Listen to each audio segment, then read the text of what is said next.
जय श्री राधे कृष्णा साथियों। मैं भी कृष्णा ज्ञान सहारा चैनल में आपका स्वागत करती हूँ। कैसे हैं आप? आपके अच्छे स्वास्थ्य और सुख जीवन की मंगल कामना करती हूँ।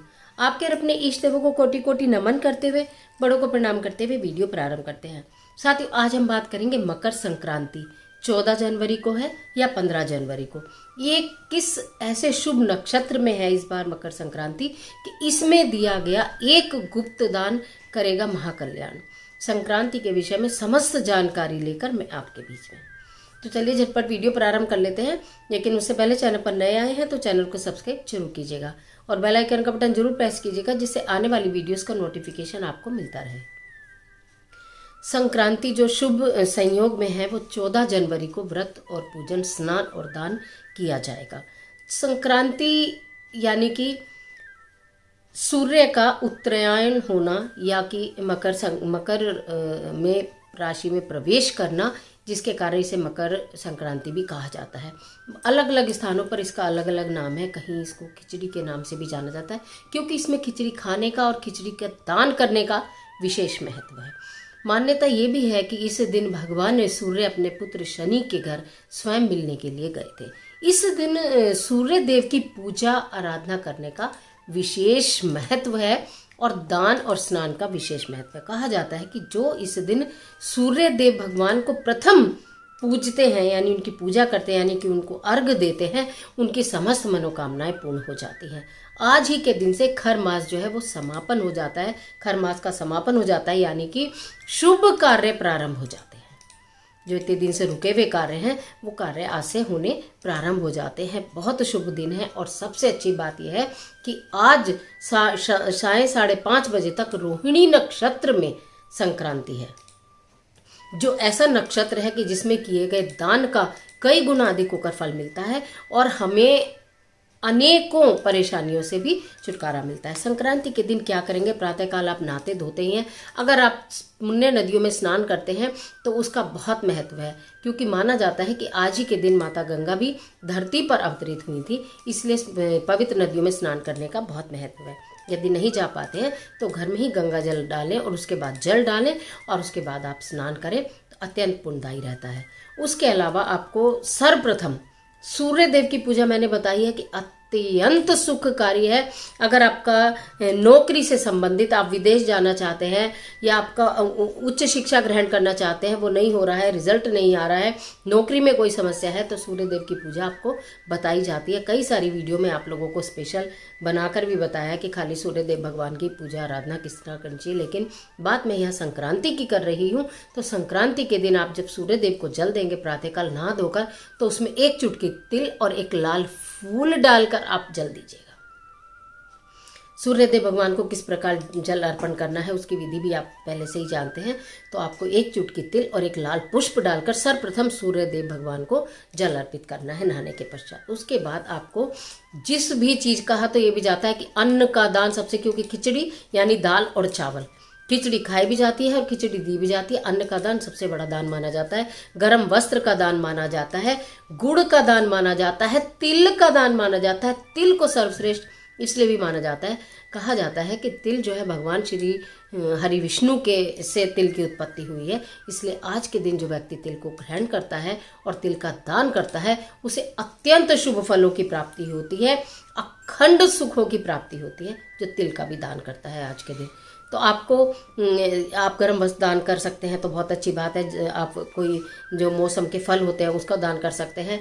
लेकिन अगर आप संक्रांति के दिन अपने घर से किसी को भी, मतलब आप ये अपने मन में ऐसा नहीं सोचे कि भी कोई भी खाली ना जाए, लेकिन हाँ संभव हो अगर कोई आपके दरवाजे पर आता है तो उस दिन खाली ना जाए तो बहुत ही उत्तम रहता है। 14 चीज़ों के दान का बहुत महत्व है संक्रांति के दिन, कि बहुत लोग 14 चीज़ों का दान करते हैं, तो कुछ भी 14 चीज़ें लाते हैं उनको देने का दान है। लेकिन दान किस प्रकार करना चाहिए ये भी मैं वीडियो में बताऊंगी। आज इस वाली वीडियो में अंत तक बने रहना, क्योंकि मैं केवल संक्रांति की एक ही वीडियो बना रही हूँ, तो मैं उसी में आपको सब कुछ बताऊंगी कि किन चीज़ों का दान नहीं भी करना चाहिए, करना भी चाहिए, नहीं भी करना चाहिए, दान किस प्रकार करना चाहिए, और उसके बाद बताऊंगी सिर्फ एक ऐसा गुप्त दान जो करेगा आपका महाकल्याण। तो हम बात कर रहे थे कि 14 चीज़ों का दान करते हैं लोग। 100 सेरा भी पकड़ते हैं संक्रांति के दिन से। 100 सेरा का मतलब कि 100 संक्रांति यानी कि हर संक्रांति पर 100 चीज़ें, हर संक्रांति पर 100 चीज़ें, इस तरह से मतलब। और कुछ लोग करते हैं कि हमें टोटल 100 चीज़ें दान करनी है, तो हम सारी संक्रांति मिलाकर 100 चीज़ें दान करें, यानी कि किसी संक्रांति में 10 कर दी, किसी में 20 कर दी, किसी में 30 कर दी। तो इस तरह से हमें खाने की, पहनने की, अपने यूज़ की हर एक वो चीज़ दान करते हैं इस संक्रांति पर, जो कि हमें इस जीवन में और जीवन के बाद भी आवश्यकता है, कई गुना होकर मिलती है। तो इसलिए इन चीज़ों का विधान है, वो आप कर सकते हैं तो वो आप करिए, अगर नहीं कर सकते हैं तो जितना संभव हो बस उतना ही कर दीजिए, लेकिन कर दीजिए। पुण्य तिथि है, इतना जबरदस्त मैंने बताया ना, रोहिणी नक्षत्र में अगर दान किया जाता है तो आपको अखंड सुखों की प्राप्ति होती है। तो ये इस तरह की चीज़ों को आपको दान करना है, चाहे अन्न करें या वस्त्र करें या कोई फल करें, या जिस भी तरह की आपकी श्रद्धा है उस तरह से दान करें। लेकिन क्या दान ना करें ये भी बता दूं, प्लास्टिक की चीज़ों का दान नहीं करना चाहिए संक्रांति पर। प्लास्टिक की चीज़ों का दान ना करें, तेल का दान ना करें, जो कड़वा तेल यानी जिसे सरसों का तेल कहा जाता है, उस तेल का दान ना करें। कोई भी ऐसा तामसिक पदार्थ जो कि प्याज से बना हो, या जिसमें आपने लहसुन डाला हो, या आपने तेल से बनाया हो, इस तरह की किसी भी चीज़ का भूले से भी आज के दिन ना तो सेवन करें, ना घर में बनाएं, और ना ही किसी को दान स्वरूप दें।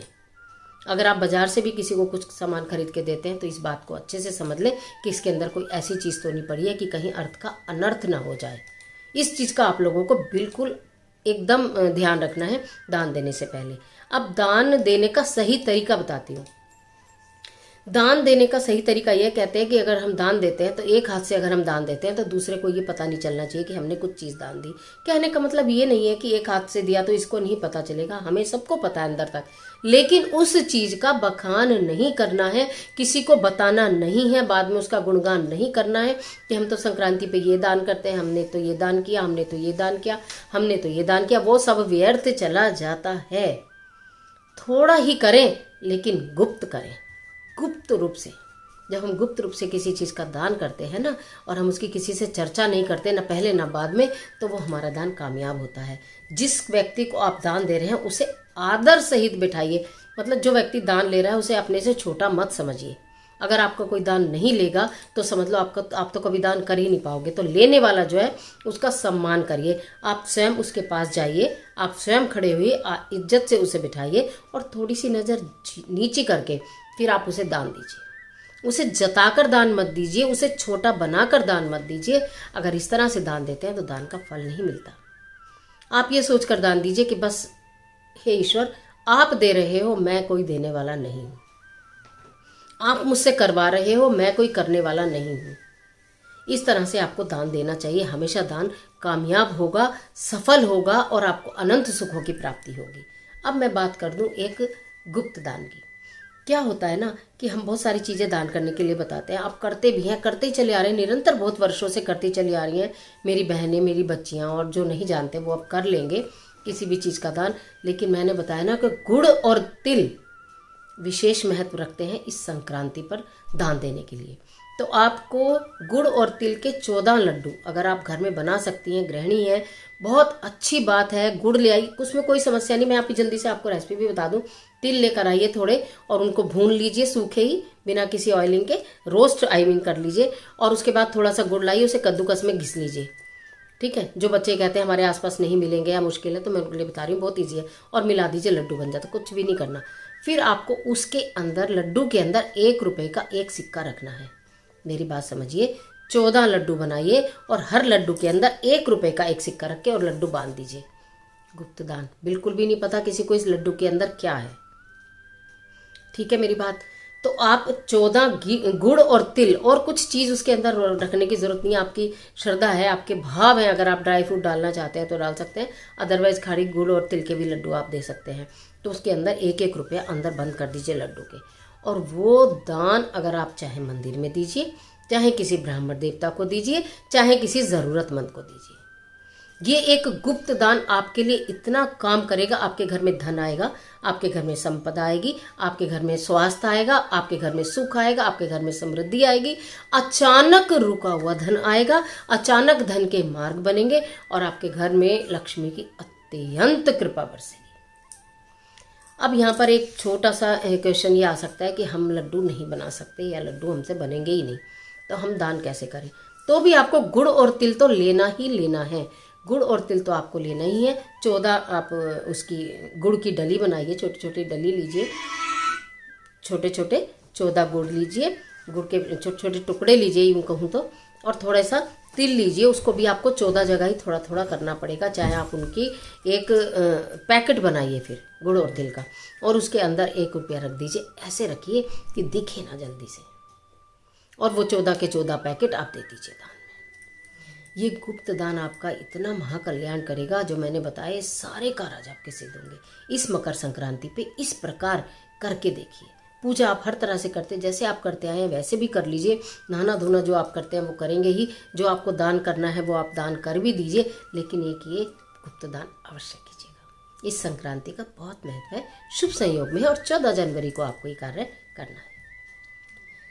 तो आज के लिए इतना ही, इजाज़त दीजिए। आशा करती हूँ वीडियो निश्चित आपके लिए बहुत उपयोगी साबित होगी। मिलती हूँ एक और महत्वपूर्ण वीडियो के साथ, तब तक हंसते रहिए, मुस्कुराते रहिए, अपना और अपने अपनों का ख्याल कीजिए। वीडियो अच्छी लगे तो लाइक कीजिए, जितना चाहे इसको शेयर कीजिए, और कमेंट बॉक्स में ओम नमो भगवते वासुदेवाय, राधे राधे, जय बजरंगबली कुछ भी लिखिए, लेकिन लिखिए जरूर। ईश्वर आपकी मदद करे।